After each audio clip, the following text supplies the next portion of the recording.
Новата обвинителка во Талир 1, Енгелуша Кадриулеши, ќе го прецизира обвинението за незаконското финансирање на ВМРО ДПМН против екс-премиерот Груевски, партијата и поранешни функционери. Денешното рочиште се одложи на нејзино барање, за да може да направи увид во економските вештачења пред да го прецизира обвинението. Со оглед дека се работи за голем материјал, значи тоа се две вештачења комплицирани, потребно е да се изврши увид, да се проучат истите и да се интервенира во дел кој што треба да се прецизира. На какво прецизирање најавувате? Никаква суштинска промена на обвинението?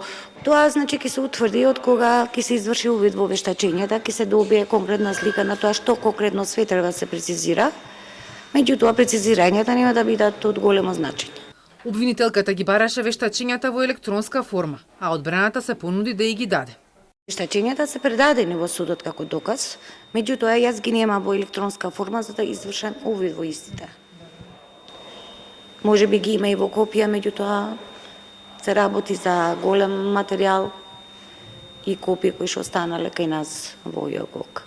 Следното рочиште е закажано за 3 јули. Тогаш Кадриулеши ќе ги соопшти корекциите во диспозитивот на обвинението.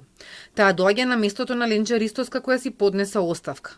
Одбраната во овој предмет уште во јануари побара изземање на Ристоска, за кое тогашната веде обвинителка Исајловска не донесе одлука. Новиот државен обвинител пак во првите 10 дена од мандатот ги повлече овластувањата на обвинителите кои водеа предмети од други обвинителства, со што Ристоска остана без двата предмета Талир, каде ВМРО ДПМН е засегната страна. Тоа беше една од главните причини поради кои си поднесе оставка.